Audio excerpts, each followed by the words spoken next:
1200 करोड़ की लागत से बन रही रामायण का टीजर हुआ रिलीज। गानों में दिखेगा कुमार विश्वास का जादू। 17 साल बाद फिर बड़े पर्दे पर साथ दिखेंगे अक्षय कुमार और सैफ अली खान। फिल्म का टाइटल होगा हैवान।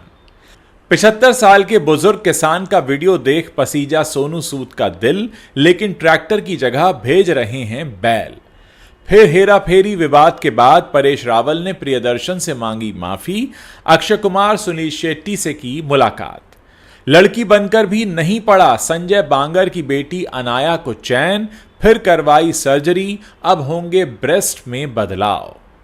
बच निकले आदित्य ठाकरे। दिशा सालियान की रेप और मर्डर के केस में मिली क्लीन चिट, वकीलों ने साबित किया आत्महत्या। सलमान खान के शो बिग बॉस 19 की पहली कॉन्टेस्टेंट बनेंगी एआई डॉल, खास फीचर्स से हैं लेस। जैकलिन फर्नांडिस को बड़ा झटका, दिल्ली हाईकोर्ट ने खारिज की 200 करोड़ रुपए के मनी लॉन्ड्रिंग केस की याचिका। रामायण की झलक आते ही टी सीरीज ने रिलीज किया आदि पुरुष का गाना। यूजर्स बोले दिख रही है जलन। और शेफाली की प्रेयर मीट में पिता के नहीं थमे आंसू, पति पराग त्यागी संभालते हुए आए नजर। नमस्कार दोस्तों, आप देखना शुरू कर चुके हैं बॉलीवुड टॉप 10 हेडलाइंस। अब इन खबरों को हम आपके सामने विस्तार से रखने जा रहे हैं। आप वीडियो के अंत तक हमारे साथ बने रहिएगा। सोशल मीडिया पर रामायण फिल्म का टीजर ट्रेंड कर रहा है। बड़े पर्दे पर भगवान राम की कहानी की इस भव्य प्रस्तुति के प्रति लोगों के मन में जबरदस्त उत्साह देखने को मिल रहा है। फिल्म की भव्यता सुनिश्चित करने के लिए हॉलीवुड के सबसे बड़े एक्शन निर्देशक गाय नॉरिस भी इस फिल्म से जुड़े रहे हैं। नितेश तिवारी के निर्देशन में बन रही यह फिल्म 2 हिस्सों में रिलीज होगी। फिल्म का पहला हिस्सा अगले साल 2026 की दिवाली पर रिलीज होगा और दूसरे भाग को उसके ठीक 1 साल बाद यानी 2027 में दिवाली के ही मौके पर रिलीज किया जाएगा। फिल्म के संदर्भ में इस बात की चर्चा भी हो रही है कि यह भारतीय सिनेमा इतिहास की अब तक की सबसे बड़ी बजट की फिल्म है, जिसके दोनों भागों को बनाने के लिए लगभग 1200 करोड़ रुपए से भी ज्यादा की राशि लग गई है।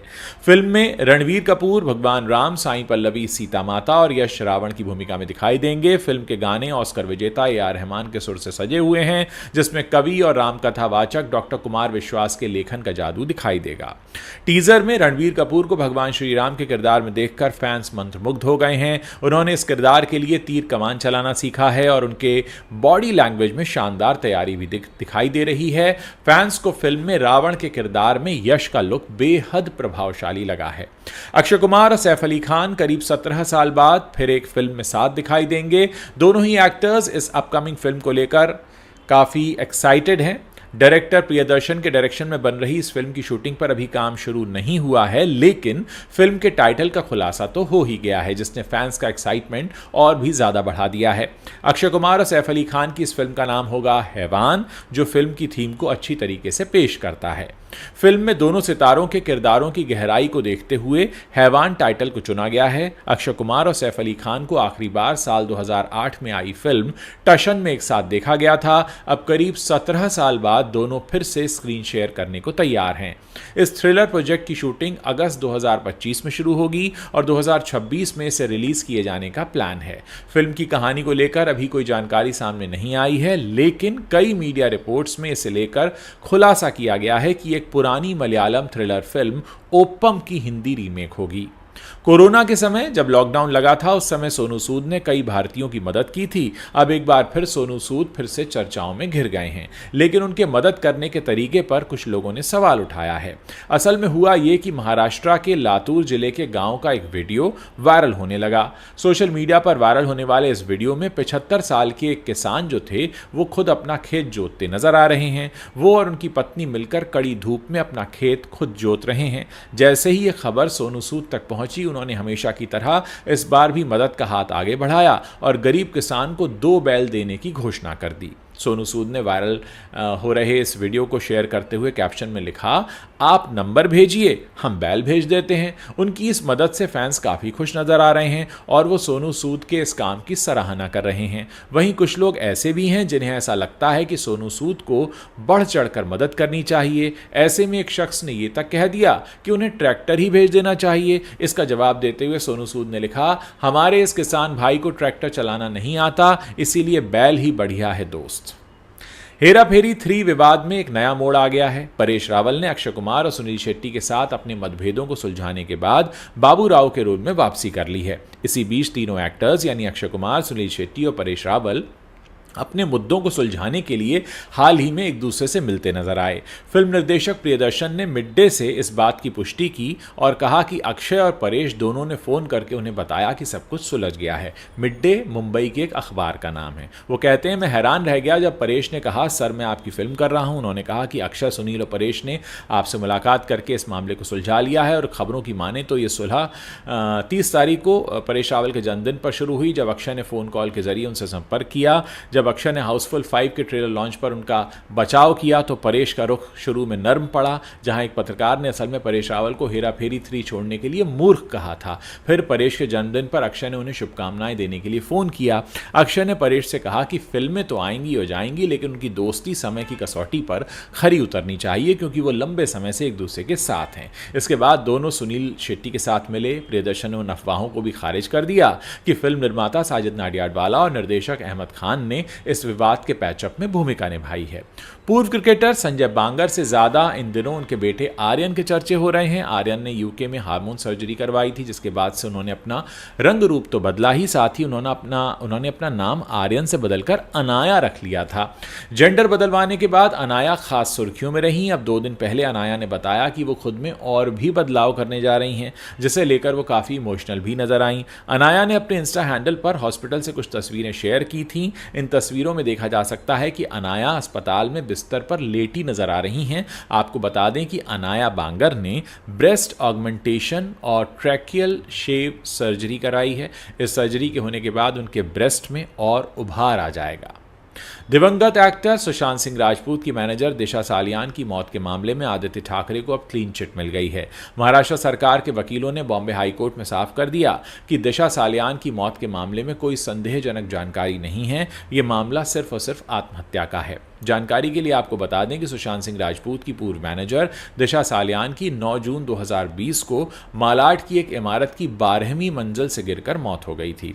दिशा सालियान के पिता ने इस बाबत बॉम्बे हाईकोर्ट में याचिका दायर करके मामले की जांच मुंबई पुलिस की एसआईटी और सीबीआई से कराने की मांग की थी। अब महाराष्ट्र सरकार ने बॉम्बे हाईकोर्ट को बताया कि दिशा सालियान की मौत में किसी भी तरह के संदेह की गुंजाइश नहीं है। साथ ही आदित्य ठाकरे भी निर्दोष हैं। दिशा के पिता का कहना है कि उनकी बेटी के साथ रेप के बाद हत्या की गई और उसे राजनीतिक रूप से दबाने की कोशिश की गई। रेप और हत्या में आदित्य ठाकरे का नाम का भी शामिल होना सामने आया था और इसीलिए उनके भी खिलाफ एफआईआर दर्ज की जाए। राज्य सरकार की ओर से मालवनी पुलिस स्टेशन के सीनियर इंस्पेक्टर शैलेंद्र नागरकर ने जवाब दाखिल किया। उन्होंने कहा कि याचिका में लगाए गए आरोप सभी आधारहीन हैं और पूरी तरह से निराधार हैं। सलमान खान का शो बिग बॉस जमकर लाइमलाइट में तो रहता ही है। जैसे ही एक सीजन खत्म होता है वैसे ही फैंस दूसरे सीजन के प्रीमियर का इंतजार करने लगते हैं। फिलहाल तो हाल ही में सलमान खान के शो बिग बॉस के नए सीजन यानी कि बिग बॉस सीजन 19 के ऑन एयर होने की बात चल रही है। ऐसे में सभी शोज में आने वाले कॉन्टेस्टेंट का नाम जानने के लिए बेताब हैं। अभी तक शो के कॉन्टेस्टेंट्स का नाम फाइनल तौर पर सामने नहीं आया है, लेकिन हाँ, शो की पहली कॉन्टेस्टेंट का चेहरा और नाम सामने आ गया है, जिसे देखकर लोग तो हैरान ही रह गए हैं। पहली बार शो में एक गधा कॉन्टेस्टेंट बना था, वहीं अब इस डिजिटल दौर के शो में एक एआई रोबोट भी हिस्सा लेने जा रही है। बताया जा रहा है कि ये एआई डॉल शो की पहली कॉन्टेस्टेंट है। ये डॉल यूएई में बनी है, जो अब सलमान खान के शो बिग बॉस में नजर आएगी। इस डॉल का नाम हुबुबू बताया जा रहा है। इस डॉल की खासियत के बारे में बात करें तो इसमें एडवांस्ड एआई पावर्ड डिवाइस होगा। इस डॉल से बात करने का तरीका भी खास होने वाला है, क्योंकि ये डॉल कम से कम 7 भाषाएं जानती है, जिनमें से एक भाषा हिंदी भी फीड की गई है। आपको बता दें कि international federation for cultural management ने इसे मैनेज करने का जिम्मा उठाया हुआ है। बॉलीवुड एक्ट्रेस जैकलीन फर्नांडिस को दिल्ली हाईकोर्ट से एक बड़ा झटका लगा है। मनी लॉन्ड्रिंग के मामले में जांच एजेंसी ईडी की ओर से दर्ज की गई एफआईआर और चार्जशीट को चुनौती देने वाली जैकलीन की याचिका को दिल्ली हाईकोर्ट ने खारिज कर दिया है। जांच एजेंसी ईडी ने महाठग सुकेश चंद्रशेखर से जुड़े 200 करोड़ रुपए के मनी लॉन्ड्रिंग मामले में जैकलीन को आरोपी बनाया है। इसके साथ ही ईडी ने कोर्ट में दाखिल अपनी चार्जशीट में कहा है कि सुकेश चंद्रशेखर के आपराधिक गतिविधियों की जानकारी होने के बावजूद जैकलीन जैकलीन उनसे महंगे गिफ्ट्स और ज्वेलरी वगैरह ले रही थीं। जैकलीन फर्नांडिस ने दिल्ली हाई कोर्ट में दाखिल अपनी याचिका में न केवल ईडी के एफआईआर को खारिज करने की मांग की थी, बल्कि निचली अदालत की ओर से चार्जशीट पर संज्ञान लेने के आदेश को भी चुनौती दी थी। उन्होंने कोर्ट से मांग की थी कि उनके खिलाफ शुरू की गई कानूनी प्रक्रिया को रोका जाए और उनके खिलाफ लगाए गए सारे आरोप झूठे और बेबुनियाद माने जाएं। यह मामला साल 2021 में उस वक्त सामने आया जब तिहाड़ जेल से ही एक बड़े घोटाले को अंजाम देने वाले ठग सुकेश चंद्रशेखर के खिलाफ मनी लॉन्ड्रिंग का केस रजिस्टर हुआ। इस मामले में आरोप है कि 200 करोड़ रुपए की ठगी की गई। बाद में जांच में पता चला कि सुकेश ने इस रकम का इस्तेमाल कई हस्तियों को महंगे तोहफे देने में किया था, जिनमें जैकलीन फर्नांडिस का नाम प्रमुखता से सामने आया था। डायरेक्टर नितेश तिवारी की रणबीर कपूर और यश स्टारर फिल्म रामायण के फर्स्ट लुक के सामने आते ही सोशल मीडिया पर धूम मच गई है। रणबीर श्री राम के किरदार में चमक रहे हैं, जबकि यश रावण के रूप में अपने लुक की छाप छोड़ रहे हैं। लेकिन इसी बीच जब फैंस इस फिल्म की झलक की तारीफ कर रहे थे, तब टी सीरीज ने फिल्म आदि पुरुष का एक गाना अपने ऑफिशियल यूट्यूब चैनल पर रिलीज कर दिया। बस फिल्म के मेकर्स की इसी बात ने यूजर्स को नाराज कर दिया और टी सीरीज को सबने जमकर ट्रोल करना शुरू कर दिया। कई यूजर्स ने टी सीरीज और फिल्म के डायरेक्टर ओम राउत को आड़े हाथों लिया। एक यूजर ने लिखा, टी सीरीज ने आदि पुरुष का गाना उसी वक्त क्यों अपलोड किया जब रामायण का वीडियो सामने आया? क्या ये इरादतन किया गया ड्रामा है या बस एक कोइंसिडेंस है? आदि पुरुष की टीम तो अब छिपकर रो रही है, जलन साफ तौर पर दिख रही है। आपको बता दें कि कई यूजर्स का मानना है कि आदि पुरुष की टीम जानबूझकर ऐसे समय पर गाना डालकर ध्यान भटकाना चाह रही थी।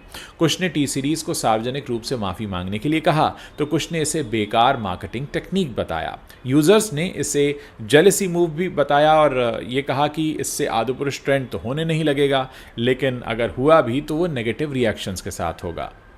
कांटा लगा गाने से मशहूर हुई शेफाली जरीवाला का 27 जून की रात निधन हो गया था।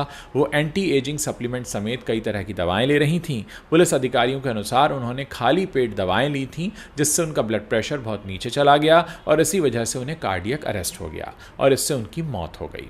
हालांकि अभी पोस्टमार्टम रिपोर्ट सामने नहीं आई है। इसी बीच शेफाली की प्रेयर मीट रखी गई। इससे एक इमोशनल वीडियो सामने आ रहा है। इस क्लिप में शेफाली के पिता सतीश जरीवाला रोते हुए नजर आ रहे हैं। वहीं इमोशनल हुए उनके पति पराग त्यागी उन्हें संभालते हुए दिख रहे हैं। अंबोली पुलिस के अनुसार बीते शुक्रवार रात शेफाली अपने अंधेरी स्थित घर में अचानक बेहोश हो गई थीं। उनके पति और अभिनेता पराग त्यागी उन्हें तुरंत बेलेव्यू मल्टी स्पेशलिटी अस्पताल ले गए, जहां डॉक्टर्स ने उन्हें मृत घोषित कर दिया। कूपर अस्पताल के डॉक्टरों का प्रारंभिक अनुमान है कि उनकी मृत्यु की वजह लो ब्लड प्रेशर हो सकती है। इस मामले में मुंबई पुलिस ने शेफाली के पति और माता पिता समेत 10 लोगों के बयान भी दर्ज किए हैं। दोस्तों, ये वो 10 बड़ी खबरें हैं जो बॉलीवुड से आती हैं और इस समय इंटरनेट पर छाई हुई हैं। अगर आपको वीडियो पसंद आया है तो इसे अपने दोस्तों के साथ शेयर करना मत भूलिएगा और अगर आपने अभी तक हमारे चैनल को सब्सक्राइब नहीं किया है तो प्लीज़ आप अभी सब्सक्राइब कर सकते हैं, ताकि जब भी हम कोई नया वीडियो पोस्ट करें उसकी जानकारी आप तक तुरंत पहुंच सके।